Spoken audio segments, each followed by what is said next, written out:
Hello, I'm so glad to have you join us on the Value Chain TV News Update. I am Kabir Lawal with the news. And on the Value Chain TV News Update, Nigerian Seplat Energy plans to revive 400 idle oil wells that meet its 120 barrels per day crude oil production in coming months, the company's top management has said. This is coming as the Nigerian company that took over the local operation of ExxonMobil said it intends to double production within 6 months after moving in to take advantage of the retreat of foreign measures from the country's onshore oil sector. Seplat's senior management explained that the plan was to more than double output from about 50,000 barrels per day, roughly, to 120,000 BPD over the 6-month period.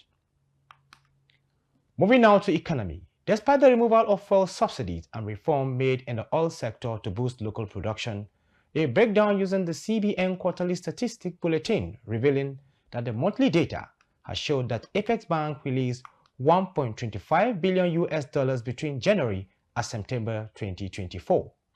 The Apex Bank reported that 1.25 billion US dollars is 40% higher than the 891 million US dollars that the bank released to dealers during the same period in year 2023. The CBN also indicated that 19 sectors and services seeking to do importation and other forex-related activities received 18.78 billion US dollars forex allocation within the same period. In recent achievements, the Nigerian Police Force National Cybercrime Center (NPF-NCCC) has been recognized as the best cybercrime unit in Africa for year 2024 by the Interpol Cybercrime Directorate based in Singapore. This recognition comes as the unit announced the recovery of 8.8 billion naira along with significant amount of cryptocurrency and US dollars restituted to victims of cybercrime. The unit also reported the arrest of prosecution of over 751 individuals involved in cybercrime as well as the seizure of 685 devices used in cybercriminal activities. Pink Nominee Limited (PNL) is focusing on expanding its production capacity and improving the quality of its operation.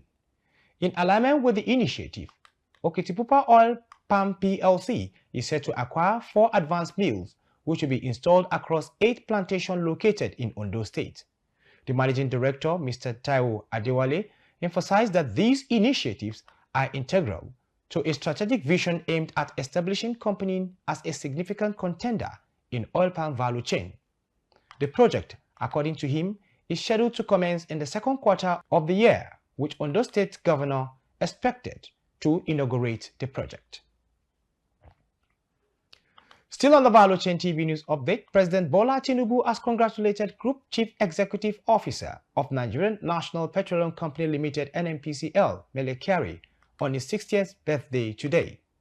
He applauded Kyari's dedication to duty and the professionalism he maintained throughout the distinguished career at the NNPC, Organization of the Petroleum Exporting Countries (OPEC), as well as the first GCEO of NNPCL.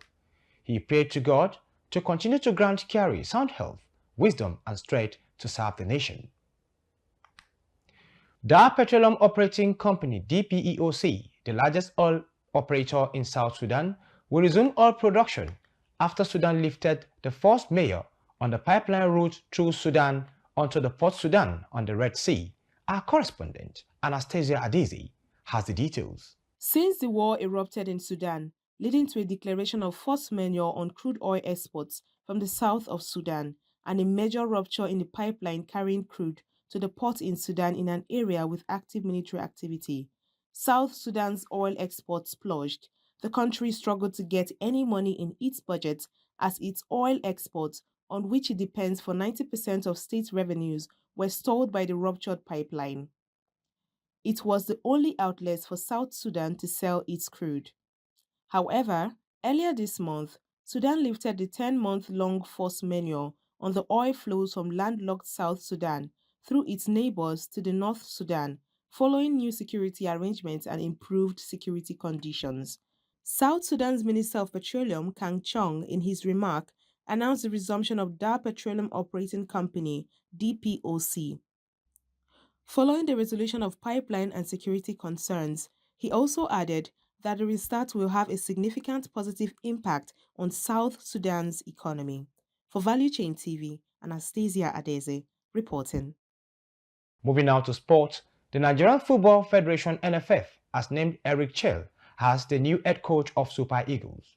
In a statement released on Tuesday, the NFF confirmed the appointment of 47-year-old Malian tactician. The Executive Committee of the Nigerian Football Federation (NFF) has endorsed the recommendation of its Technical and Development Subcommittee for the appointment of Mr. Eric Sekou Chelle as the coach of Super Eagles. Chelle previously served as head coach of Malian national team during the African Cup of Nations (AFCON) in Cote d'Ivoire. That concludes the Value Chain TV News Update. I am Kabir Lowell. For more news, join us on all our social media handles and don't forget to subscribe to our YouTube channel. Bye for now.